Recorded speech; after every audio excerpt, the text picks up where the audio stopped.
everyone. This is Dr. Live with New Insight, and thank you for joining me in another video. The title of today's video is, What if they are happy? Now, this is a common question that I am asked by clients, and an important question to ask yourself and process through so that it doesn't interfere with your healing and your next steps, or with your future relationships after the narcissist. First, I have some reflection questions for consideration. Number 1, what is your definition of happiness? Number 2, if the narcissist is happy, what do you make of it? Or in other words, how are you interpreting this? Number 3, if the narcissist is happy, how does this make you feel? Does this make you angry, jealous? And if so, why?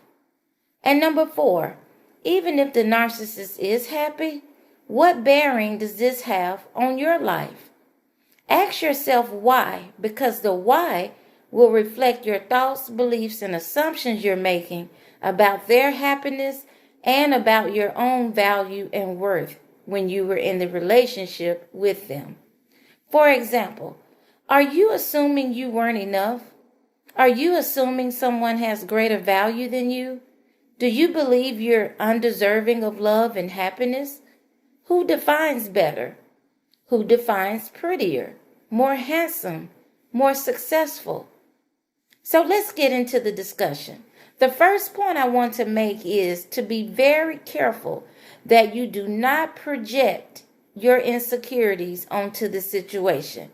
For example, and this is for the women, if you feel insecure about having small breasts or short hair, and you happen to see or hear that your ex's new person has bigger breasts and longer hair, you may automatically assume that the person is better or more attractive, or that the narcissist is happier with her than he was with you. Or for the men, if you see or hear that your ex's new person is, for example, taller than you, or has a newer model car than you have, or a higher paying job, if you have insecurities around this, projection can cause you to assume or believe that the person your ex is with is better, more attractive, more successful than you, and that your ex is happier with him than she was with you.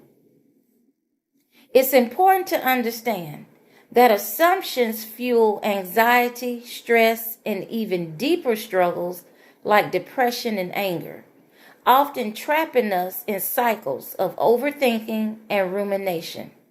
And society conditions us to measure worth through external markers such as possessions, status, and appearances, mistaking quantity for quality. But even the finest car, the biggest house, or the most expensive jewelry say nothing about a person's character or true self-worth.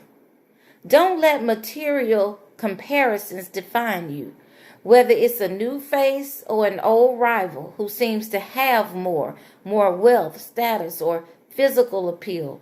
None of it determines your value and worth. Your worth is inherent and beyond comparison. You define it. No one else does. And this is what we have to start recognizing and understanding. The narcissist will be the same, just a different mask. So regardless of who they're with, regardless of how solid the relationship appears, regardless of how much they attain together, the narcissist's inner workings has not changed. And even if they do change, our attitude should be good for them. Great if they have learned, if they have, for example, gone to therapy or really done the work on themselves to be more self-aware. Being angry, bitter, and hostile only weighs you down, hinders your growth, and can block positivity and your blessings. And remember, keep in mind that them being with someone a long time doesn't mean they've changed or that they are in a happy, healthy, secure relationship. Neither does them getting engaged, married, or having children, buying a home, getting a business with their new person, having assets together. None of this means relationship security or solidarity. The narcissist only sees opportunity. And remember, their default setting is self-gratification and self-preservation at all costs. They are nature's best actors and actresses. They are salespeople. So please don't be fooled. The narcissist will appear a certain way because they have to save face. They have to protect their ego and reputation and false identity. They have to always appear to be winning and come out on top. And all of this is a part of their delusion and false self.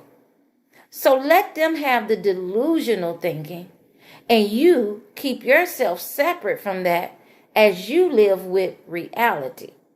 Shift your focus and reframe or reappraise the thoughts, beliefs, and assumptions, and instead replace this with fact and truth.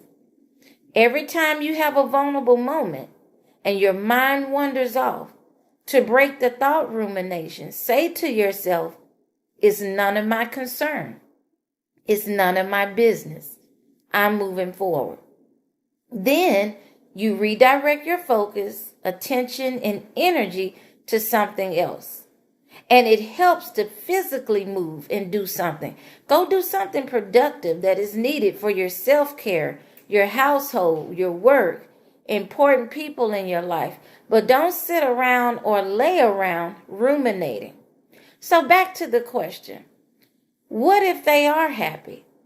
After you leave a narcissist, and regardless of whether you have hope for getting back together or not, for your strength, peace, and healing, you need to answer that question with, it's none of my business, it's none of my concern, I'm moving forward. Then you go do you.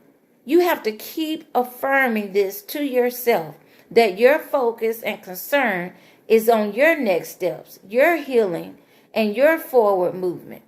Accept that you will have to deal with triggering thoughts and feelings. Feeling is a major part of healing, but don't act on the thoughts and feelings or allow them to keep you stuck. Another important thing to keep in mind is that when the narcissist was with you, they mistreated you. They didn't value or respect you. So what matters is your experience when you were with them, not what they do or don't do after you. They had ample time and opportunity in the relationship to do right by you, and they chose not to. And regardless of trauma, addictions, unwillingness to change or take accountability, none of this justifies mistreatment, nor does it mean you're supposed to remain in a relationship to be neglected, used, and abused because another person can't or won't get it together. So what if they are happy? So what? You keeping up with their life and status adds no value or benefit to yours. And besides, you two are no longer in a relationship, and they, like you, have a right to do what they want. And you should exercise your freedom, independence, and autonomy to the fullest extent. Learn from what's behind you, but live your life forward and make the best of each day. You can't fix them, and your love for them cannot change them. So focus on your healing and changing yourself. So I hope this helps. Please leave your questions and comments down below and share how you deal with triggering thoughts and emotions after a breakup. And we will talk soon.